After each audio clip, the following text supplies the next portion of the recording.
திருச்சிற்றம்பலம். தென்னாடுடைய சிவனே போற்றி, எந்நாட்டவர்க்கும் இறைவா போற்றி.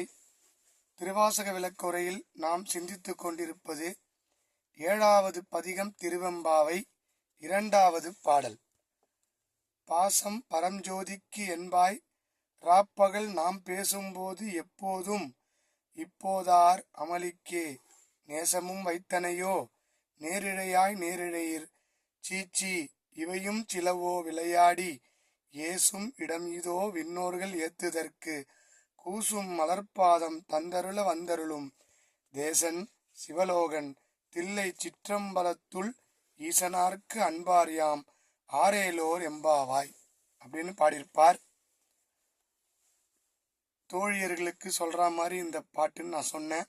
இவர் தோழியாய், இறைவன் தோழனாய், காதலன் காதலியாய், அப்படி இவர் தோழிக்கு சொல்வது போல் ஒரு தோழி இன்னொரு தோழிக்கு சொல்ற மாதிரி பாடல். பாசம் பரஞ்சோதிக்குன்னு சொன்னியே, ராப்பகல் இரவெல்லாம் நீ அந்த அருட்பெரும் ஜோதிக்கு தான் என்னுடைய பாசம் அன்புன்னு சொல்லிட்டு எப்போதும் இப்படியே பேசி இப்போ அமளி அந்த தூக்கத்துல போய் உன்னுடைய அன்பையும் நேசத்தையும் வச்சியே நியாயமா? நேரிழையாய் நேரிழையில் சீச்சி இவையும் சிலவோ விளையாடி இப்படியெல்லாம் என்கிட்ட விளையாட்டுக்கு சொன்னியோ இறைவன் மீதுதான் பாசம் இருக்குதுன்னு. ஆனா அந்த இறைவன் நம்மளை நாடி எழுந்தருளி இப்ப ஆலயத்திலே பிரகாசமாக காட்சி கொடுத்திருக்கும் போது அதை காணாமல் இன்னும் தூக்கத்திலேயே இருக்கிறியம்மா, எழுந்து வரக்கூடாதா?